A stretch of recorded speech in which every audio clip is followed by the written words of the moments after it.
Guys, no, may ipakita ko sa inyo guys na prutas guys. So, itong na ano guys, prutas guys, siguro nakailan naman yung prutas guys. So, kanya prutas guys, mo tawag mo guys kanang kunin siya guys kanang nangka guys no. Lamig siya nangka guys, tong tago siya nangka guys no.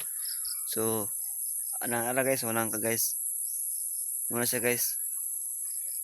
Kana siya guys. Muni nangka guys. Ara guys oh.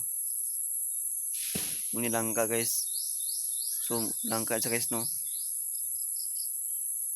Ito po yung ano guys, nangka guys. Doon sa dito sa probinsya guys, nangka ang ano guys. Tawag ito guys. Dalawa niyo guys, yung isa guys saka ano, mayroong sako guys kasi kung hindi mo ano lang sako guys, ano siya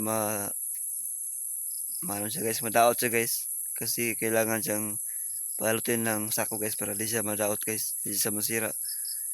Ang ano niya guys, pag pinalot mo ng ano guys, ang sako, hindi siya maano ng mga insekto, mga ano pa guys. Nara guys oh. Mo sa duha ka busa guys. No, nadaot to guys oh. Nadaot. So nangka na siya guys. Tawag na guys nangka. Amo to guys no, huwag kayo subscribe sa aking YouTube channel. Thank you for watching me.